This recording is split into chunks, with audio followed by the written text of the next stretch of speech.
I want to talk about sleep.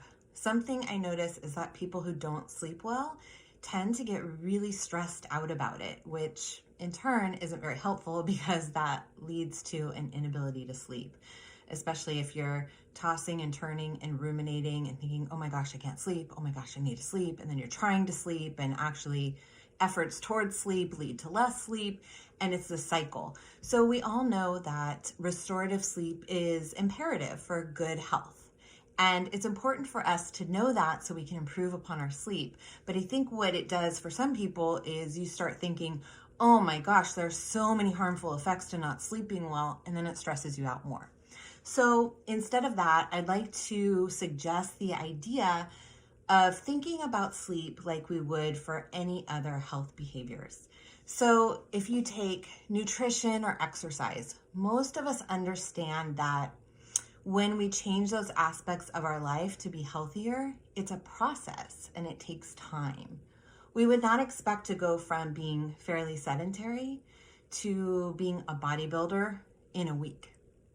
We know that, okay, first I have to start getting active. I have to acclimate my body to moving more. I have to lift weights, and I have to do that consistently. And then I'll start to climb up in weight class, and then my body will start to shift. And then I'll maybe do some other exercises that will build towards where I want to go. And we recognize there's a path and a process. Same with nutrition. You don't go from eating processed foods one day to all of a sudden being super clean and healthy sustainably for life the next day and notice the effects on your body. It's a process.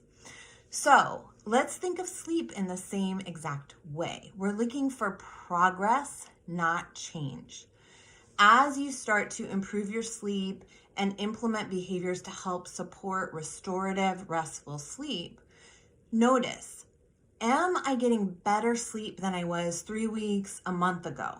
If you are, that's great. Even if it's not where you want your sleep to be, you're on the path. Something's working. Keep going on that path and keep assessing. Am I continuing to progress? If you are, don't worry about it. Don't stress about it. You're on the way. You will get there. You already have evidence that you're moving forward. If you notice that you are not making progress and your sleep is still suffering, you may want to consider hiring a health psychologist like me, somebody who's a sleep expert or specializes. There's a treatment called CBTI, cognitive behavior therapy for insomnia, which is very, very effective in a relatively short amount of time. So don't stress about sleep. It's not going to help you if you do. It's a process to get to a place where you're sleeping really well in a way that's nourishing for your body. So let yourself take the time to get there. Thank you for watching. I'm Dr. Bando, happy to help you shift from surviving to thriving.